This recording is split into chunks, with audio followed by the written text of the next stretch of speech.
దేవుడు ఎలా పుట్టించాడు? నరులను యథార్థవంతులుగా పుట్టించారు. వారంట వివిధ తంత్రములు ఏం చేసుకున్నారంట?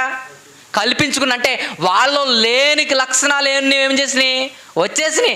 దొంగతనం వాడి లక్షణం కాదు, కానీ దాంట్లోకి యాడ్ అయిపోయింది. పాపం చేయడం వాడి లక్షణం కాదు, ఆడి గుణం కాదు, కానీ దాంట్లోకి ఏం చేసుకున్నాడు?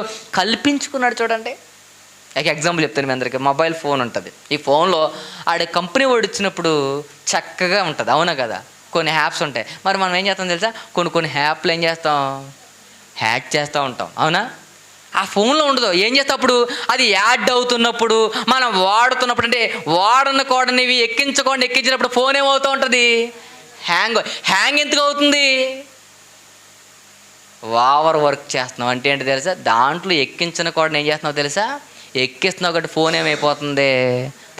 అలాగే నువ్వు బాల్యంలో యథార్థవంతుడిగా నిన్ను పుట్టిస్తే నువ్వేం చేస్తావు? నీ హృదయంలోనికి ఎక్కించనకూడని ఎక్కిస్తున్నావు. అబద్ధాలు ఎక్కిస్తున్నావు, మోసాలు ఎక్కిస్తున్నావు, దగాలు ఎక్కిస్తున్నావు, కక్షలు ఎక్కిస్తున్నావు, పగలు ఎక్కిస్తున్నావు, ప్రతీదీ ఎక్కించేస్తున్నావు. అలా ఎక్కిస్తున్నావు కాబట్టి మనం ఏమైపోయాం తెలుసా?